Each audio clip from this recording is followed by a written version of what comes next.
when put in my pocket. A professional what? We're streaming? Hi, everybody. Nice. Out there in the stream. What's up? Gently down the stream. Look at the chat room for 5 minutes until the show actually starts. What's going on in the chat room? Here we are. Everybody loves Jeff. No, that's actually not true. I know for a fact that's not true. It is. Everybody. No, it's not. The set of people who do not love Jeff is the world. Ask Jeff about Cave Master.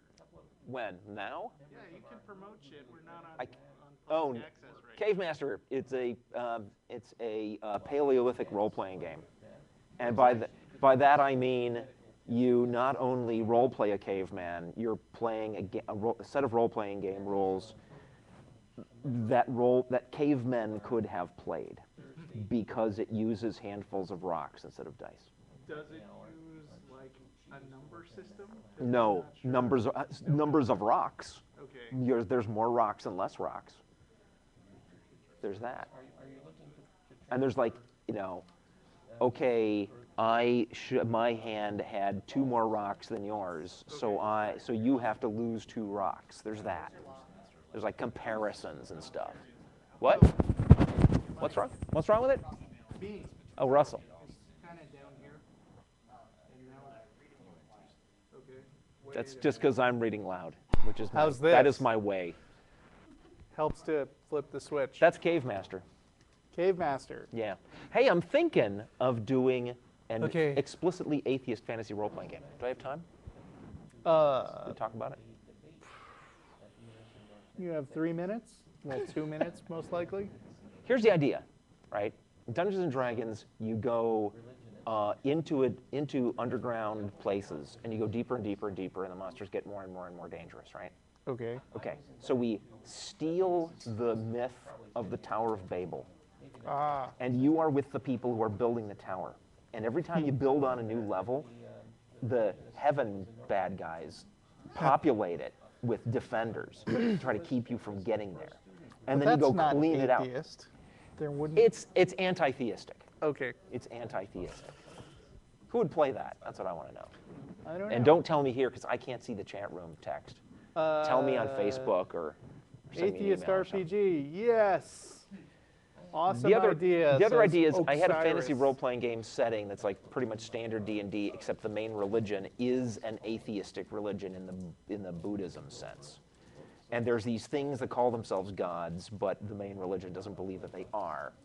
They think that all these different groups of powerful entities that demand worship claim to have created the universe. Well, they can't all have done, so it's a lie. Right. Okay. Right? I did that makes too. sense. But that's less clever than the Tower of Babel thing. I'm kind of enamored of the Tower of Babel idea. It is kind of a cool idea. And then as you build on each level, right, your people would populate that level, and you get extra shops and resources and things. Right. And your societal and technological and financial advancement would be mirrored by your population filling up more and more and more and more of the tower and getting close to the heavens, so you can like kick God's ass out and take over. This is a pen and paper RPG? That would be the idea, yeah. Okay. Somebody saying that game is called Sim Tower. No, it's not. It's really not. Can you go in with like machine gun and mow down angels? Not that I know of. That would be God of War. Okay, I'm done talking about that because I think we're out of time. All right, yes, we are. We got 50 seconds, so thanks for tuning in to this pre-show bullshit. And check out Cave Master. It's the last time I can say that.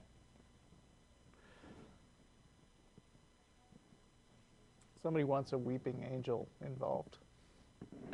That can be arranged. Cave Master RPG group on Facebook, by the way.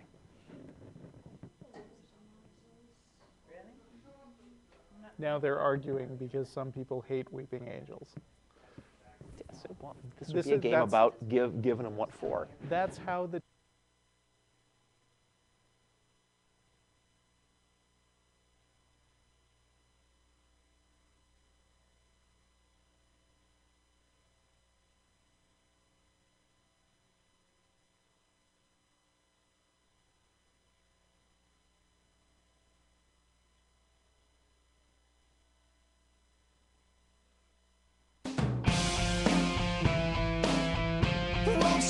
listen to reason? Will you open your eyes? It's a wonder what you'll find with an open mind. You may be surprised. Yeah, gotta get away from this illusion for the sake of the world. This delusion, it's gotta go.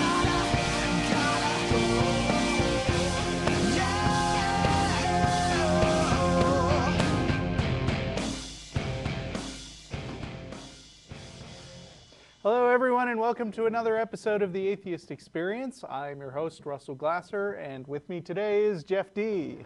Hi, Russell. How Hi. you doing, man? I'm good. How are you? I'm good. I'm sporting the full beard today because I had a ski vacation last month, and I just decided to stick with it for a little while. But I'm shaving as soon as I get home today. Today is Sunday, January 13th, 2012. We are a live call-in public access atheist television show dedicated to promoting positive atheism and the separation of church and state. We are based in Austin, Texas. We are available through live streaming video at ustream.tv. The official website of the Atheist Experience is www.atheist-experience.com, and you can provide feedback by commenting on the official show blog at freethoughtblogs.com/AXP, or you can email us at tv@atheist-community.org. If you enjoy the show today, then you should check out our sister podcast, Godless Bitches, which should be coming back online anytime now, as far as I know. Let's see, you can find links at the Atheist Experience website, and as always, the cast and crew of the Atheist Experience will be going to dinner after the show at Threadgill's at 301 West Riverside Drive, arriving at around 6 p.m. And that does it for the announcements, and I don't think we have a special topic today, so are we going to launch right into callers? It looks like we've got a bunch of lines full, so why not? All right.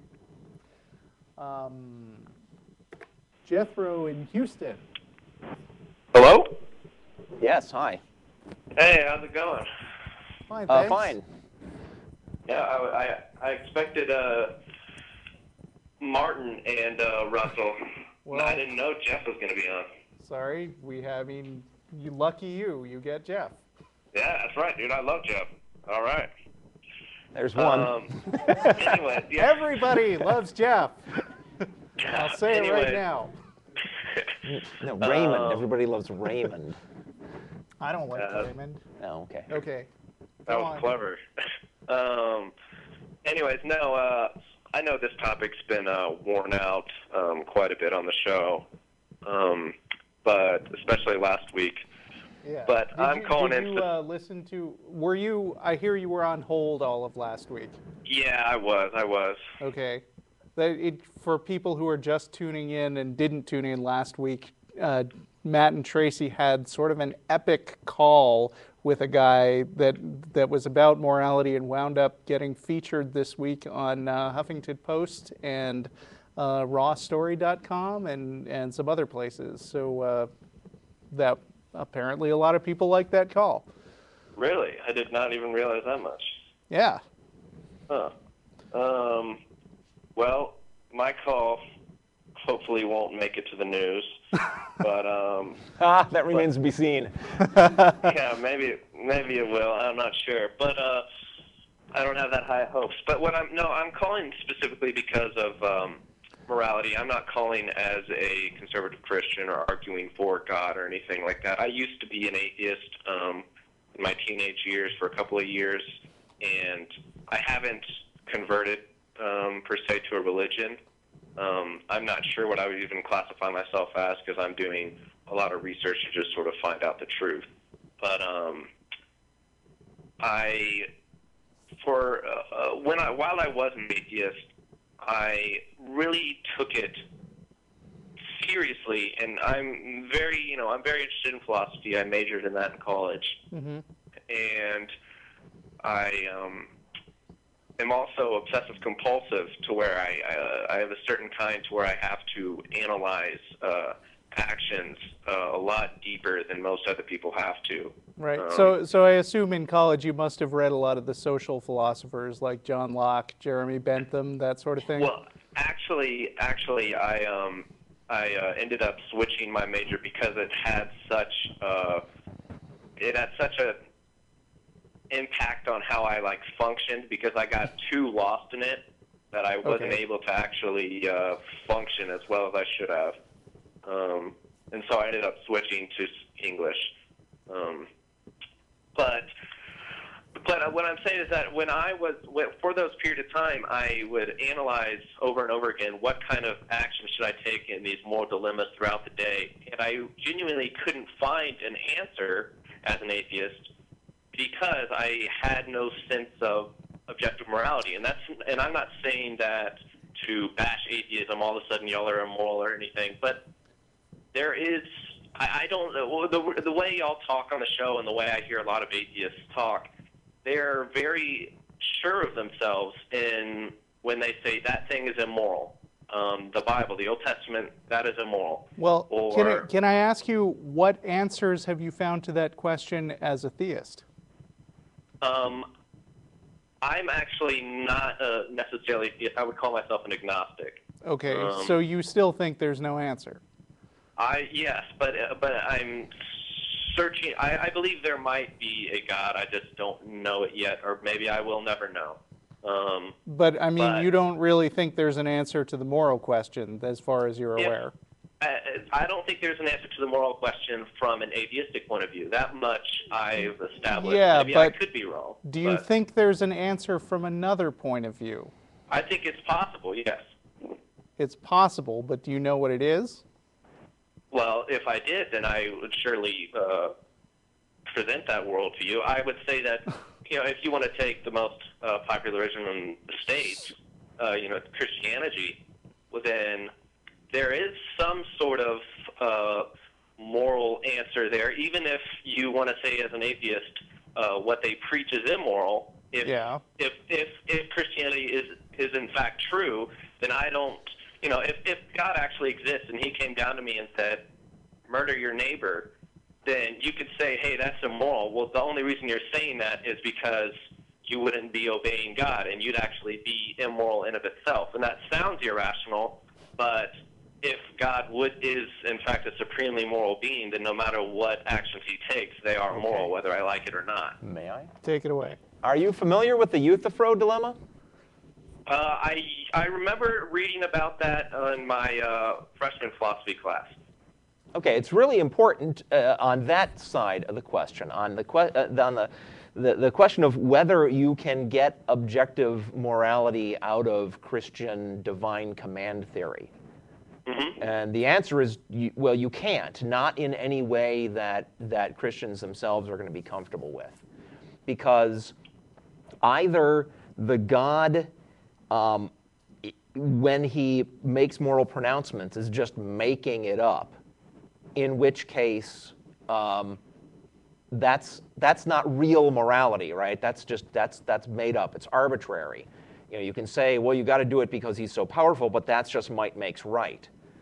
Or else morality is just inherently objective. Moral rules are inherent in the nature of reality, and the God is just wise enough to know about them, and he tells us what they are. But in that case, he's not the author of them, which is what Christians want to believe, and that puts them in the realm of stuff we might be able to figure out on our own without even needing him. So however you look at it, a God's pronouncements cannot reasonably be the source of an objective morality. I can see how that can be correct, and I'd have to do some more reading on that exact dilemma myself. But you didn't. But you didn't call to get us to rip down Christianity. You want to know what's going on from the atheist side. And you'll get different answers from different atheists, right? Because the atheism is just the lack of belief in a God. Where you go after that, it depends on the atheist, right? Right. Atheism, from just having dispensed with gods, does not tell you what your moral rules should be. Me Right. personally, I don't believe in objective moral rules as much as I believe in the existence of an objective reality within which we make moral decisions. Right. And And I would so, think, and so it's always a cost-benefit analysis. It's always, and it should be a wise cost-benefit analysis, not just, well, you know, if I stab this guy and take his lollipop, right, does that benefit me at this exact moment? You've got to also factor in what the long-term consequences are going to be. right. Well, the thing I had a problem with is that, honestly, and I remember how I was as an atheist. I would even if I would sit down and just say theoretically if I wanted to stab my neighbor, and I never did want to, and I never will, but if I wanted to, I could not find an actual reason to say I should not. I mean, I could say, well, it's illegal, or it's unlawful, or I'm hurting someone else's being, I'm ending someone else's existence. You're contributing to a culture where it becomes a place where stabbing one another becomes the norm. And is that the sort of place you want to live in? Or to ask that's it the another very- way, don't just stop at saying it's illegal. Do you think it should be illegal? I mean, does it benefit Precisely. you Right, to live in a place where Right. stabbing people is illegal? Well, and then you can go even deeper than that, though, is what I would Right. say, is that is there even a reason I should want to benefit my own existence, or is there a reason for me to even continue my existence? Or is it, I mean, it can go deeper and deeper and deeper, and that's the issue I have with atheism. Right, but you could say that with about all of philosophy. I mean, that's why philosophers have these concepts called axioms, where I think a reasonable axiom would be that, you know, at base level, people really want to do things that benefit themselves and make themselves feel happy and comfortable. And if we can't even agree on that, then we don't have common starting ground in philosophy. And I mean, some philosophers would want to start by throwing everything out, and some philosophers would just say, look, here's something that we are pretty sure that just about everybody agrees on, so let's start there and reason from that. Yeah. I've heard that commonly saying, before we even begin a debate, let's agree that we're actually in the same reality. Earth does Yeah, exist. like, I mean, I've gotten into some very complicated arguments with Christians who want to deal with, like, presuppositional apologetics, and they say stuff like, let's not even start with the assumption that reality exists, or that reasoning, or that logical reasoning is legitimate, because in order to prove that, you have to grant that a God exists first. And they have no justification for that, very much like Jeff just pointed out, that there's no justification for saying that in order to assume some basic principles of morality, you have to assume a God, because the God really doesn't solve it in the first place. Yeah. Well, if you do take the view, you know, benefit my existence or benefit myself, could we not theoretically live in a society to where we all enjoy rape, I guess, and we could. Clearly not all of us, because those being raped, I guess, would not enjoy it. But Right. for the So most, that's not something that everybody agrees on, actually. right. And, So and the fact of the matter is, there have been a wide range of different kinds of cultures throughout human history, right? And many of them, you know, from our perspective, the way we have organized things for ourselves, we look back and say those were horrific, right? And we wouldn't want to be part of that. But for the people living in those places, that was the norm for them. I don't think there's any evidence in history of absolute external moral standards that we're trying to discover and force everybody to abide by. I think it's more a question of, we're in a universe, things happen, our actions have consequences, we have relationships with each other, and in the context of that complicated situation, we're trying to chart a course that will be acceptable to the most people. Right, and what theistic people want to do often in these arguments is set up a false dichotomy where they say you're either going to have theistic morality, which makes sense, or atheistic morality, which doesn't make sense.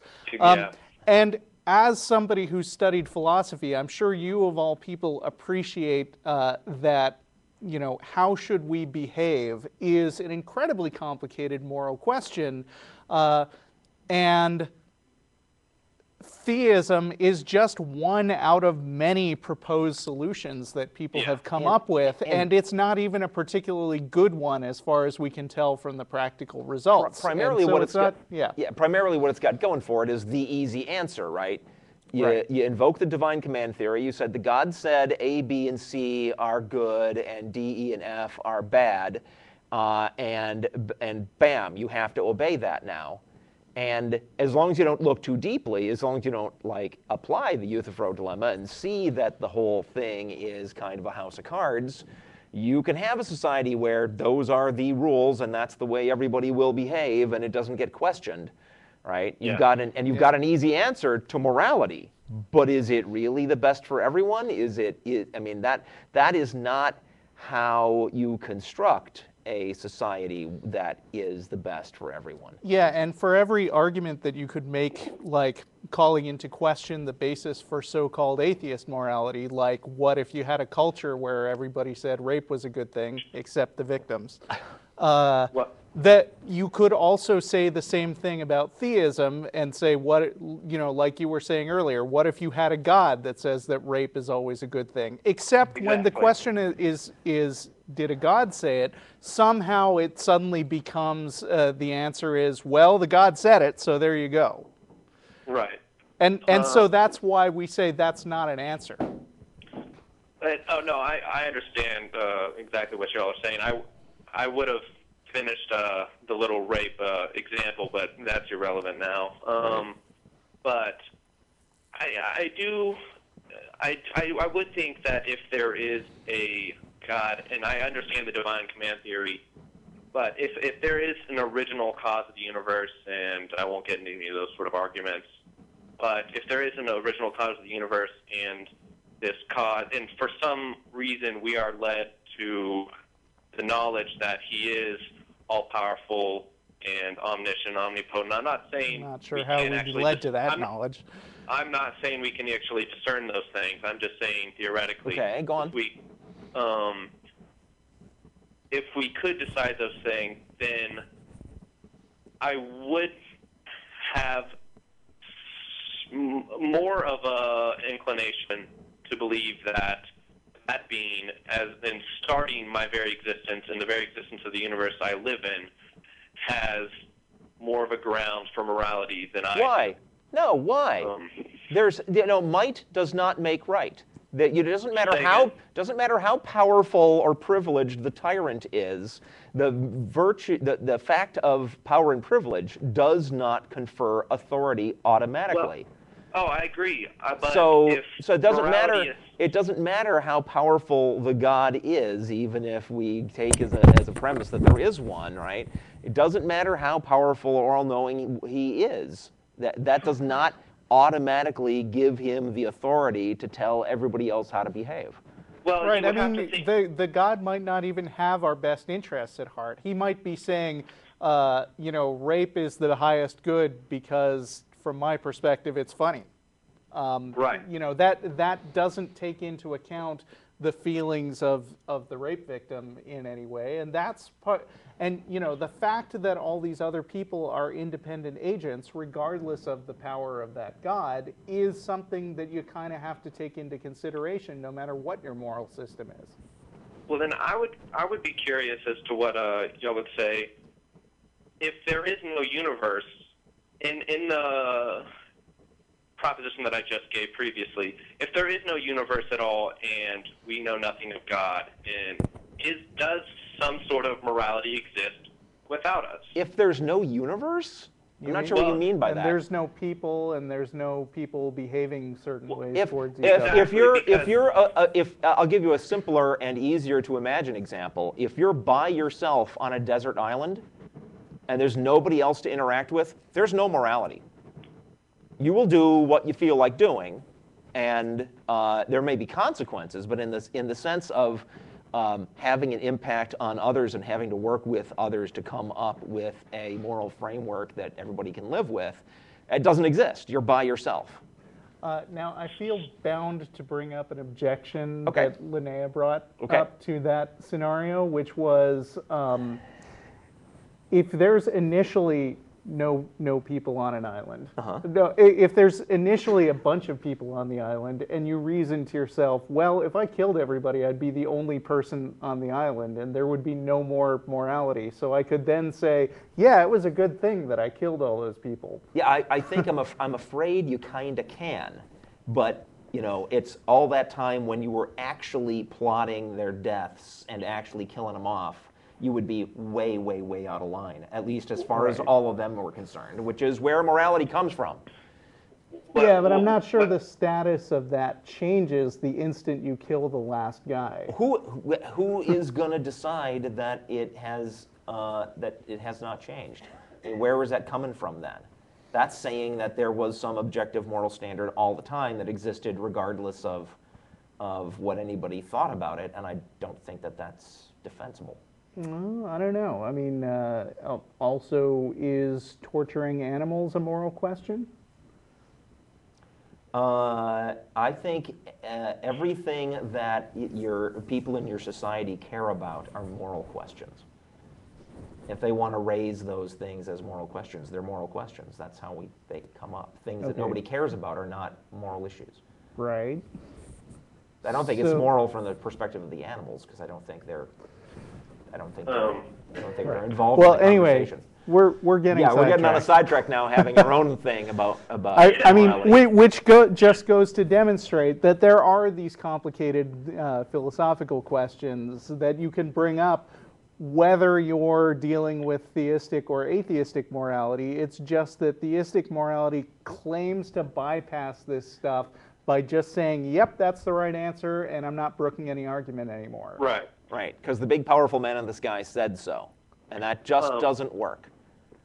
What I originally meant when I asked you about T Island example, I guess, even though you mentioned that yourself, I'm along the same lines, is, man, the echo. I keep hearing my own words, and it's killing me. You need to turn down your TV. I don't even have a TV on right now, but that's fine. It's echoing in the TV phone? anymore. Yeah, I guess so. Sorry about that. That's the control room's problem, I think. Control room, you hear that's happening? Do what you Yeah. can. Anyway.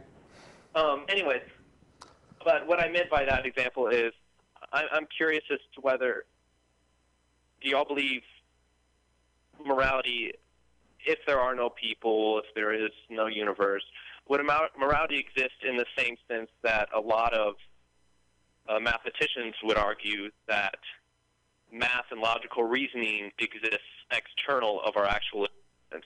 So whether I die or not has no effect on the existence of the truth 2 + 2 = 4. If there's no universe, I'm not sure what the context would be in which you would examine the proposition 2 + 2 = 4 and determine whether it was valid or not. If you got no universe, you'd have no things to make 2 and 2 of to make 4. Perhaps, so it's kind of rendered irrelevant. And maybe that's what I'm saying.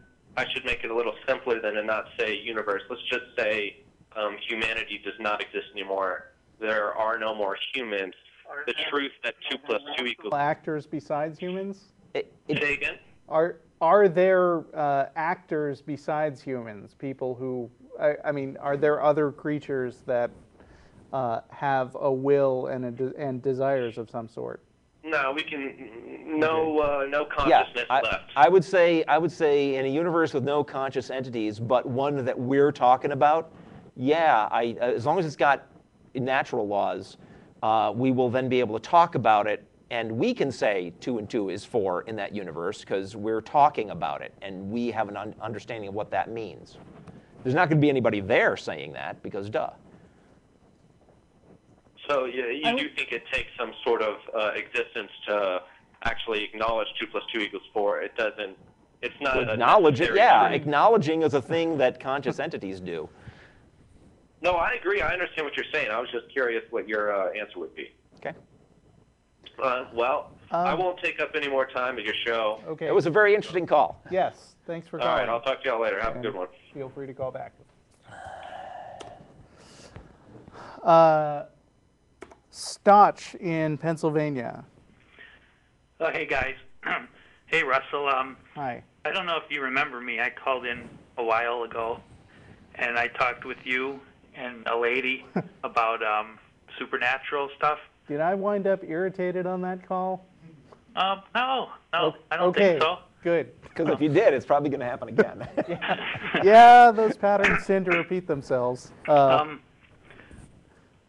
Well, I get. Sorry, get I don't kinda- remember everybody who calls, but Okay. I'm sure I'll remember eventually. Well, I get kind of nervous, so I'm sorry if maybe you have a hard time understanding my point, but I saw a program about Big Bang, and I didn't know much about it before I saw that program. And I was wondering if most atheists, if they believe in the Big Bang, if that's how they believe the universe was created. I can't honestly say if most atheists believe in mainstream science, Well, how about- but I how would about you I would guys? assume that the ones who do, and I include myself, agree that that is the most likely scientific conclusion given what we know right now. And my physicist friend's shaking his head, but tough. But like the show said that the Big Bang was the start of the universe, and that's how the universe Well, was it created. was the start of the universe as we know it. I mean, technically, under the Big Bang model, there was stuff which was basically the universe before then, and the Big Bang describes everything that happens moments after it started expanding. Yeah, so that's what I don't understand, because like there had to be things here before the Big Bang happened, right? First, like something had to go bang, right? Yeah, before is a tricky thing to say, because in that model, time and the universe come into existence simultaneously. So talking about things beforehand is weird, right? Because there isn't time for anything to exist in before then. But then something Because still there's has no- to be there. I said before, huh? Like something still had to be there, right? There was something there, yes. Well, then how do you two guys think that came about? You realize this is not a science show, and we are not scientists, right? Right. No, I'm asking what you two guys as atheists. What's your explanation for? Well, I mean, the one of beginning the everything? things about Atheism does not encompass a specific set of scientific propositions. Atheism is just, we don't believe that there's any gods. Now, everything after that, every single one of us you talk to could tell you something else. I think that if you have questions about Big Bang cosmology, you should watch more shows about it, where probably they will get around to some of these issues that you're concerned about. Or better yet, talk to somebody who already knows this stuff, who can explain it to you better than us. Right, but also as an atheist, I don't make a habit of, and as a person who's interested in dealing with scientific conclusions, I don't make a habit of making stuff up to fill in the gaps of things that I don't know, like, for instance, a magic man in the sky. Yeah, well, when I called you guys last time, like you said that you had a lot of good points. You said, like, I asked you how you guys got here, and you said because your parents had sex. But that's not really, that's how you got here, but Well, that's the question. they came before you, and their parents came before them. So I'm trying to think, it doesn't make sense to me where it all began if you take God out of the picture. Well, how does it make sense if you put God in the picture? Well, because God created everything. Well, so where did God come from? Well, because he's a God, and he's the only God. So you're just using the word God as a special exception that's exempt from your rules as a But it thing that seem doesn't like, need a beginning. Well, that's that's a theory I have of how everything came to Don't be. call but it a theory. It's not verified by experiment in any way. It's a guess. Well, another thing is how complicated everything is. Like you take your Okay. brain, for Is example. the God and- complicated? Hmm? Would the God Oh, be complicated? I don't know, because he's the only God, and we can't take him to examine him. So you you know? don't know and you don't care. How do you know I that he's? care. I'm trying to Wait get. a minute. I'm trying to get some answers. But Stutch, how do you know he's the only God? How do you know he even is a God? How do you know any of this stuff? Well, Science, at least, I mean, we don't want to, what we want to do is deflect these questions about physics because we're not physicists, okay? And we can't give you good answers. Now, you're willing to talk about all this stuff with gods and things, but when you get right down to it, you don't know any of that. You have no evidence in support of any of that. All you've got is stuff you've been told and your own guesses. And that's fine, you're entitled to that, but it hardly compares to the discoveries of science that are painstakingly discovered by years and years of rigorous, careful research. But It doesn't compare. You can say, well, I don't know how it could be anything other than God. That's not because you're not one of the guys that did the science that has come up with answers that replace that. Well, when I look at things like the Big Bang Theory, it kind of seems to me like the same as if you just threw a bunch of stuff in a blender and turned it on, and it produced like a human mind, which is I like don't think a you really paid supercomputer, attention to and that it's show not- you were watching. It And doesn't really. because it seems that way to you, do you assume that that is therefore what it is? I don't understand what You said it seems to me like the Big Bang is just a bunch of stuff thrown in a blender. Okay, fine. That's how it seems to you. That is. That is. But what does it- that mean that's what it is? Yeah. No, But no, that's how it actually happened, no. No, actually no. Go watch more I science saw programs the program, and watch. that's what it said. Everything. It says All right, a if you're blender- bound and determined to refuse to educate yourself No, and I instead thought it was latch a- on to your personal impression of No, it's not, because it was a one science science program. program you watched. And it said that everything exploded, and then the gravity spun it around, and then that made the galaxies. Go learn more and science. the Thank you for your planets. call. What do we do with that? I don't know. Good grief. Okay. Nick in Mount Pleasant, Michigan. Oh, And okay. turn down your Yep, whatever I just audio got it. device. Okay. Hi, Nick. What's up? Sorry, that last guy got me off track for a sec. Well, hello to you, Russell and Jeff. Hi. I have two questions, and I actually gave them to the screener in the wrong order, but they're related to each other. The first one is, I have a friend who, he's an atheist, but he used to be a theist, and he's quite an impressionable fellow, I would say. Basically, if you show him a video and you use big words and inspirational music in the background, or it doesn't even have to be inspirational, just eerie and mysterious, he will believe basically anything. And that's why he got into religion, and then quickly got out because he started asking questions, right? But the problem is now he's into a lot of different type of pseudosciences. And me personally, I'm going to college to be a astrophysicist. I'm in undergrad as a physics student, and I usually am able to skirt aside all of his ideas and all the 2-hour videos that he sends me of the spirit sciences and sacred geometry and astrology. And well, actually, and that's where I kind of draw the line. When he starts to bring stuff to me like astrology or anything physics related, which is kind of like what I want to go into, what I feel passionate about, it's like he's drilling into my brain. Like it bothers me. It's bad. And I don't know. First, I don't know if I can avoid it any longer without at least confronting him about it, because he is my friend and I can't, just keep letting him talk about this stuff when I think it's total bunk. But how do you get someone to be skeptical and ask questions without here's an example. For astrology, I told him that correlation does not necessarily mean causation. And what he told me was, you just need to open your mind more. And he basically adds that on anything that he presents to me, and I tell him, and I ask specific questions. I think you're being too nice to him. I personally feel like he's taking your cautious politeness as a sign of assent to go ahead and keep on saying it. And if instead of saying, well, you know, correlation is not causation and whatnot, if you were to say, this is a bunch of bullshit and you're really gullible for believing it.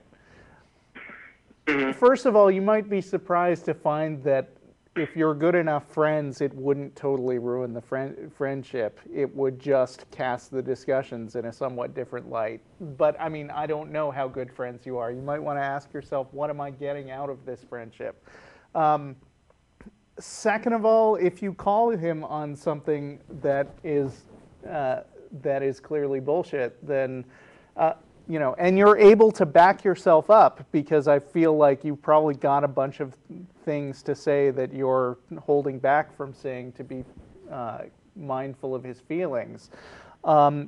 He's probably going to wind up realizing that if he's going to bring this stuff up with you, then he's going to get into an argument every time. So either you both find the arguments enjoyable and they keep happening, or you know, one of you just winds up backing off and maybe you don't talk to each other, or you have sort of a gentleman's agreement not to talk about this anymore. I have an actual specific suggestion.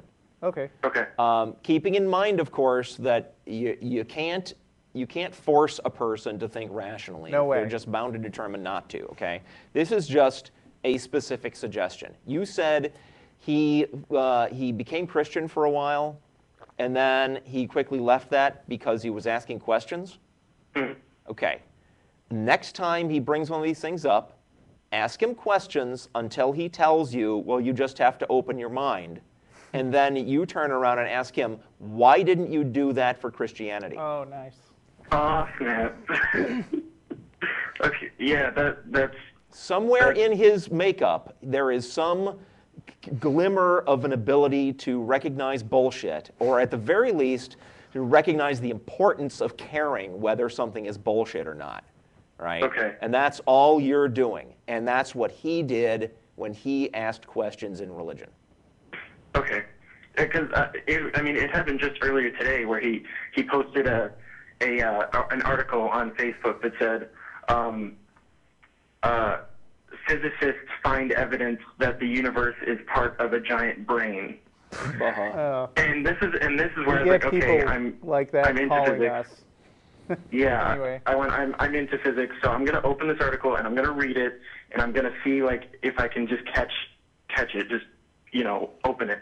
So I opened it, I read through it, and all it was saying was some scientists and these physicists, and I'm like, it doesn't even say who these some scientists are. Right, and in that situation, if I was interested in arguing with this guy, which I bet I wouldn't be and would just stop following him, but if I were, I would look at that link and say, this article is not very specific. Do you know which scientists they are? And that sort of puts the onus on that guy to actually fill in the gaps that the article has been leaving, because the article is being sloppy and you're letting him know that he can't just get away with referencing some vague authority that makes claims that it doesn't even back up. I guess you are right. I am being very, very nice to him, but I think I've learned throughout our friendship that he gets incredibly defensive when you do attack his beliefs. Well, tough. So he feels as though like he says my beliefs are dynamic and they're not static and they're always changing, but he's the only one that can change them.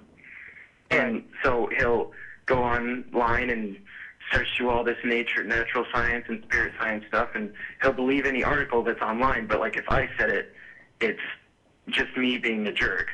Right. And he'll be annoying about it. But maybe you're right, and then I'll definitely take your advice in mind. Well, And, I mean, like I said, I assume you have your own very good reasons for staying friends with this guy. I don't know them personally. I'm just a friendly guy, I guess. Well, you can be too friendly. Yeah. I mean, there's a finite amount of energy you can devote to the relationships in your life, and you know, if this guy is not worth it, then that's not your problem to make it worth it. Okay. Yes, that has occurred to me. And my second question is, I want to have kids someday, and I'm actually kind of worried that they will turn out like him in the way that I want them to be incredibly skeptical, and I want them to be scientifically literate, and I want them to ask questions about everything. I'm excited for the time where they ask questions about everything. But the problem is, I'm worried that they won't know how to ask the right questions, and they will start going, oh, well, I'm asking questions, but it's still going into stuff like spirit science. And then I'm worried that they will fall into being too impressionable and too gullible. And I don't know, how do I... You haven't even had these kids yet? No. Okay. I would stop being so deeply worried about it until it's actually a problem in front of you. And second of all, you know, again, you're not going to be able to program their minds to be exactly the way you want them either. So there's a crapshoot, and that is the risk you take. And you know, decide if you can deal with the risk that you wind up with kids you just can't be proud of, and then act accordingly. That's exactly what I don't want. I don't want to program their mind per se. Like, that's what I don't like about religion. But you're worried that they won't come out the way you want. So yes. Now you know why religion loves to make people think its way so much, right? Or people in religion, I mean, religious leaders like on that so much. Touching back on what I said earlier about maybe being too nice, I think there's a trap that atheist or very new atheist parents can fall into about, you know, well, I'm just going to not try to influence the kid at all and let them go their own way. And, you know, kids' brains aren't fully formed yet. Right. And you as a parent have more opportunity than anyone else to influence the way that they think. And if skepticism and scientific reasoning and being a good reader and a curious mind are things that are important to you, then you share that with your kid. And you know, you hope that they pick up on it as much as possible. And I think that if they ask you about God, you don't lie. You tell them what you think, and you honestly tell them that other people think differently, and you give them your reasons, same as anyone else. I have some posts on the Atheist Experience blog, which you can search for by typing in Atheist Experience Raising Atheists. It's a two-part post which goes into more detail on what I just said. Okay, thanks. One small question. Could you explain to me what a straw man argument is? Because I've been watching your videos, and Charlie the Atheist, he used it 1,000,000 times. Okay, a straw man is like, let's come up with a quick example. It's when you mischaracterize the argument being made by the other person, and then you argue against that instead of against what the person is actually saying. Okay, and the straw man, the phrase straw man is written. Imagine, you know, a mannequin that you're beaten up on, right? Well, that's not actually addressing a real person. Yeah, you take... That's what that's all about. You take like a scarecrow and you write the words, you know, Pat Robertson on it. And then, you know, you beat the stuffing out of that scarecrow and you say, I just kicked Pat Robertson's ass. I want to do Pat Robertson's voice so bad right now, but I'm on camera. Okay, so it's something you don't want to do. You do not want to attack a straw man. Well, I mean, it is a waste of argument. if you you catch get away another guy with some doing fallacies. if you catch somebody else doing that to you, you call him on it. You say, you are attacking a straw man. You are not attacking my actual argument. Okay, great. Thank you. That's all I had. All right, thanks for for calling. Yeah, thanks for calling, Nick. We got 15 minutes left. Okay. And we're going to talk to Soraya in Gainesville, Florida. Hello. Hello. Hi, Russell and Jeff. First of all, I just want to compliment your new catchphrase of might does not make right. I like that. I didn't make that up. Well, I mean, yeah. That's like a principle in ethics. Oh, okay. I haven't heard of it. But anyway, my question, I guess, is related also to a friend that I have or had. I know, Jeff, you're really, against the idea of the Christian hell and basically how it's kind of saying I deserve to be tortured forever. And I agree with that. And I have this friend, she's a Baptist. And, we started talking about gay marriage, and, she said she's all against that, and she said sinning, and, I guess the Bible says, like, well, what do you think about me? I'm an atheist, and do you think I'm going to hell? And she said, well, yes, but, I'm not the one making you go there, The Dodge, sure. Worship. She worships the God that's going to send you there, whose rules are going to send you there. But, no, she's completely out of it. She has no responsibility. Yeah, I heard that a million times. Yeah, and so, I told her I don't really want to be friends with, someone that thinks that about me. I'm wondering if you guys have gone through anything similar, or if you think I'm being too mean, or what's the... I mean, it really depends to me. I don't know. I can't speak for Jeff. I mean, to me, it depends on how central a part of that is of my relationship with that other person. Because if I'm talking to somebody and they're always saying, by the way, you're still going to hell or something like that, that person is just being a run-of-the-mill dick to me. And I probably don't find it productive to spend my time with someone like that. Okay. But it's possible to be friends with someone who has those beliefs, but tries not to think about it at least. That's a courtesy of some sort. I mean, if you don't want to make if you think that your religious differences will never be resolved, but neither one of you wants to make it a central issue between you, that can work. Jeff? Okay. Yeah, by the time my atheism became important enough to me to care about things like this, I was already not hanging out with pricks like that.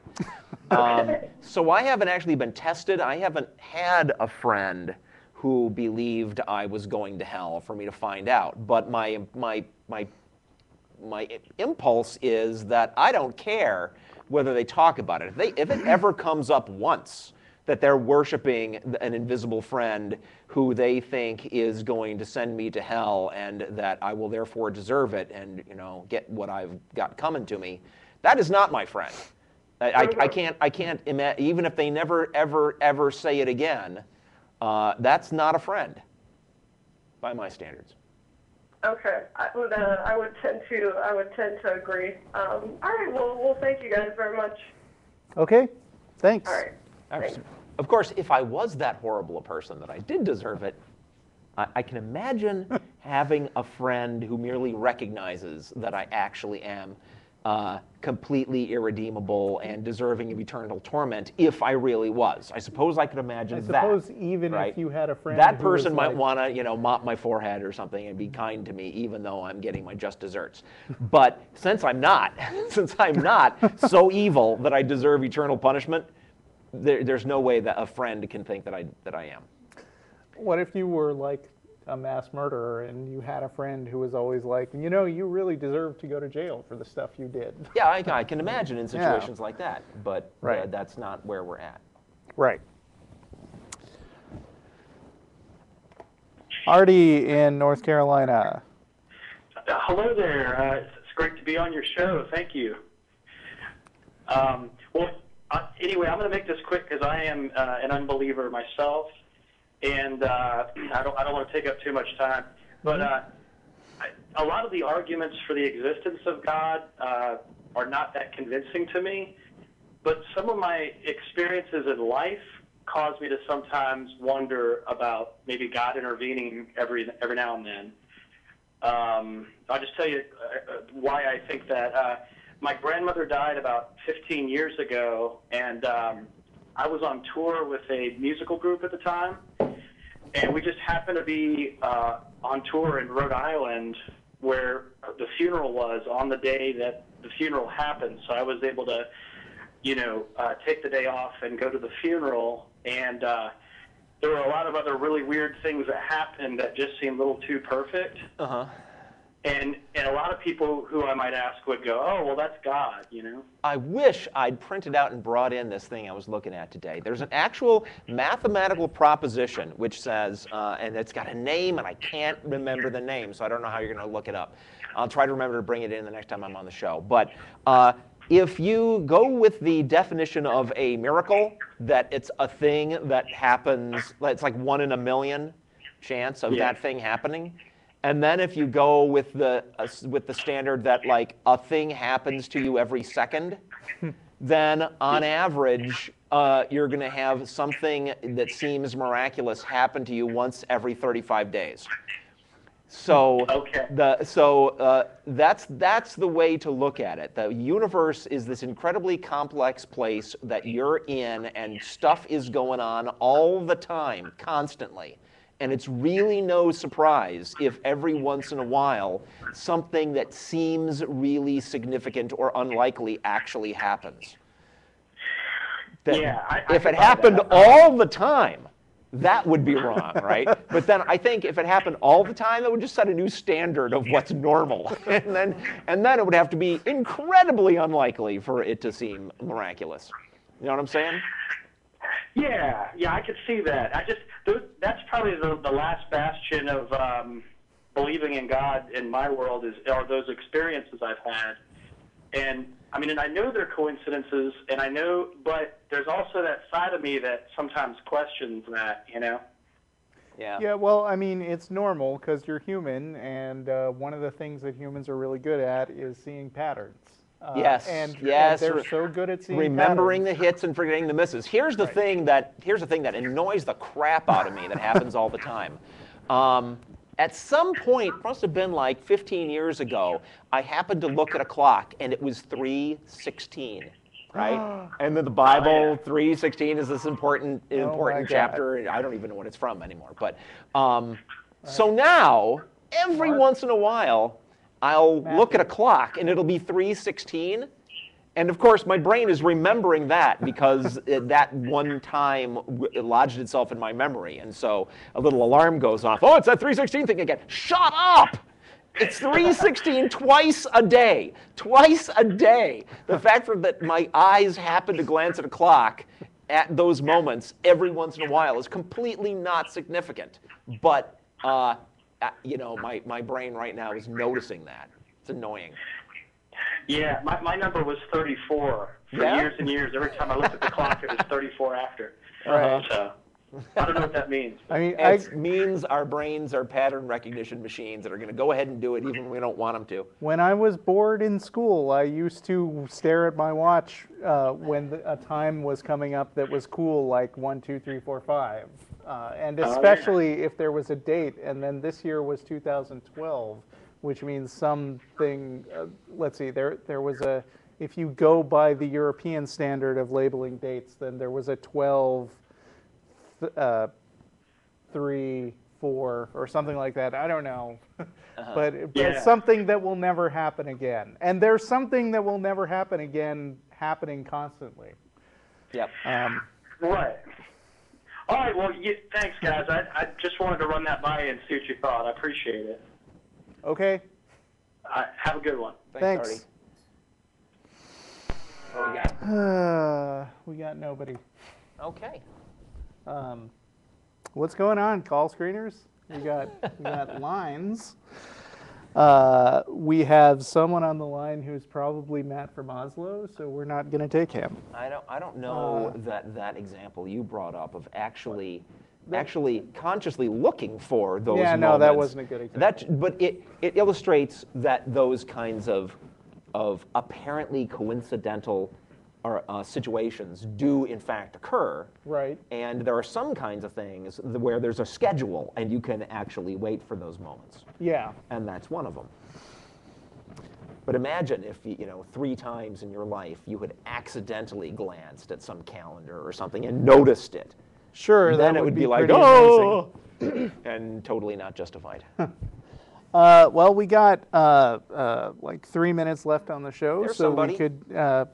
Somebody just showed up. Who's Take this? Glenn in Reston, Virginia. You got 2 minutes, and we cannot go over presuppositional apologetics in 2 minutes. So say your piece real quick, and maybe call back next week. Sure. I just wanted to refute the misrepresentation of the Christian's view for justification of knowledge. Okay. We do have a justification, and Right. obviously it's within Scripture. You wouldn't accept it, but in Colossians 2:3. So it says as long as I assume that your book is correct, then that proves that you're correct. No. The question is, do we have justification for knowledge? And again, from our worldview, we do. Unfortunately, That's for not, your worldview, but that's not you where don't. you get a justification for knowledge, is from your worldview. Well, no, wait a minute. We're asking, is our worldview coherent? I'm asserting that ours is, and we have justification. I don't You may care not if it's like- coherent. Is it accurate? I mean, Absolutely. Narnia is coherent. Internally consistent is not the same as actually accurate in the greater sense of the universe. Well, wait a minute. We're talking Not about impressed. epistemology. We're talking essentially about epistemology. How do we know what we know? Uh-huh. I would ask you, how do you know anything from your worldview? How do you avoid an infinite regress? You How can't. do you? Oh, again, knowledge from God. Yeah, no, dude, you How do made you that know up. that you've got that? You just made that up. No, again, no, that's your assertion. Again, we're asking, are we justified? You're welcome in to knowledge? demonstrate that your God actually exists. Well, wait a minute. Again, you're asking me to demonstrate. I'm giving you the logical reasoning. You're giving me you're the not giving circularly logical logical reasoning. Yes, you certainly are. You're just again, If the saying God you know exists, a thing then is the true. God can do a thing that makes it so you know that he exists, No, and round we go. No, that's Okay, incorrect. I think we're Again, done. All right. You're You can go back and reread my debate with Pastor Stephen Feinstein. It's in 5 parts. It's on the blog, and it was incredibly tedious. Yeah, totally not impressed, dude. And read some more. Read it anyway, because it's... also, there's this other blog called Evangelical Realism, which is doing it sort of a rerun of my debate with Pastor Feinstein. He's reading through all of Pastor Feinstein's side and nitpicking it all from a different angle. Oh, boy. So I would look that up, because he's entertaining, or at least he does at least as good a job as I did, if you think I did a good job. And I'm going to say that's our show. That is our show. That is I our think when show. you say Look, that, credits. you're accurate. Come to Threadgills if you would like to. If you're in the area, you want to hang out with some atheists, then we're going to be there after the show. And thanks all you guys in the control room for making the magic happen. Thank you, Jeff D. And all you guys in the chat room for not doing anything but listening to us and typing words. Yep. Thanks for that. And goodbye, everyone. See you next week.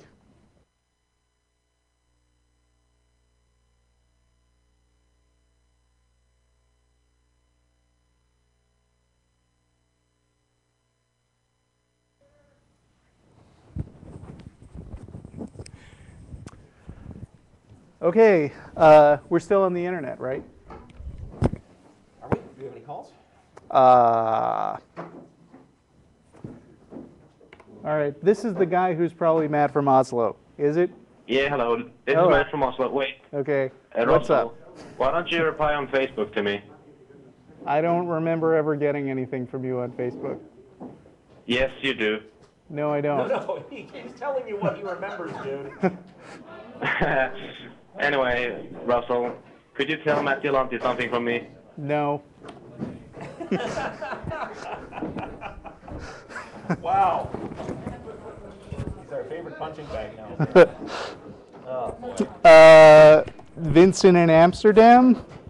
Yes, I thought the show was over, so I hung up, but I heard that they're still being called. Is this the same guy? I don't know. I don't know. Hello? Yeah, the show's over. Do you have a question? I would just, say what I wanted to say. Am I in the show now? Well, okay, so we're streaming on the internet, and frankly, I don't know. So people who are still tuned in on the internet will still hear you, but it's not going to be recorded for posterity or anything. Okay. No. Yeah, it's no problem. I can still talk. It's okay. All right. Well, try again next week. See ya. Whatever. I was wrong. Yes.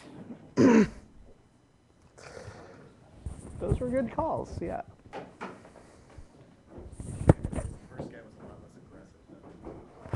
That's true. You're mischaracterizing presuppositionalism because you're exposing it for nonsense, and I don't think it's nonsense. Therefore, you're mischaracterizing it because in my worldview, it's not nonsense. And obviously, everything you say has to fit my worldview. Otherwise, you're being unfair. Right.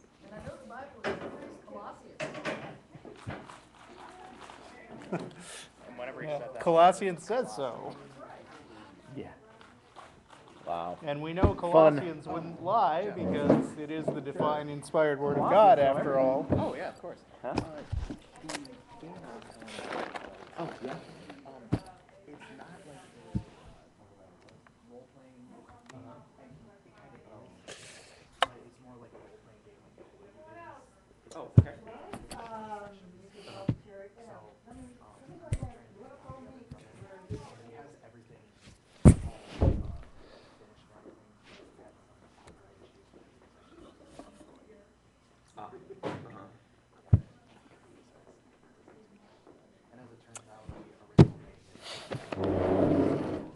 How'd we do? You look a little bored, first caller.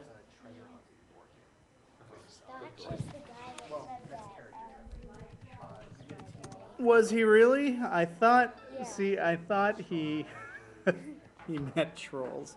Was he the one who thought Darth Vader was real too? Or... Oh, hey, people in the chat room see you. See?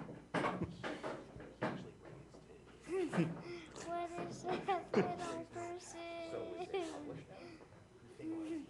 Hobbits.